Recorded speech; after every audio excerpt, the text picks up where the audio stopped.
არ გაჩვენონ გაზის თუ ფხვნილის შესყიდვის საბუთები.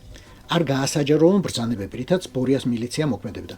არ გამოაქვეყნონ რადიოსაუბრების ჩანაწერები, რომლებიც გარწმუნებთ არსებობს აქვთ და რომლებშიც ჩართულია ყველა.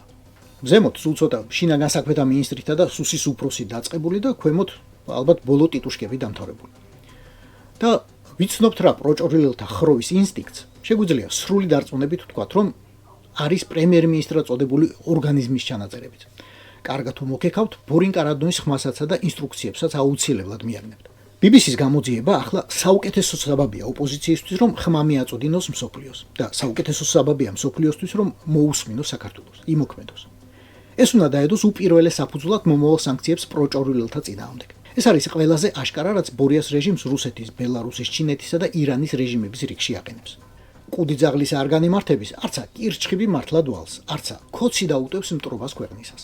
იმის მიუხედავად, რომ იცის, ევროპაში შესვლას ჯერ აუგზალავენ, შემდეგ კი გაზებს რომ საკმარისად გაუშვებს, იქ უფასოდ და დიდი ხნით წაიყვანენ. კაი ქვეყანაში, კაი ქალაქში, ჰააგაში. ოღონდ საგულაოდ არა. ბოლო ცნობები იქიდან გაიგეთ? ჰააგის სასამართლოს მონაცემებით ქართული ოცნება თურმე საგანგებო ტრიბუნალის კანდიდატთა რეიტინგში 41 საფეხურით დაწინაურდა.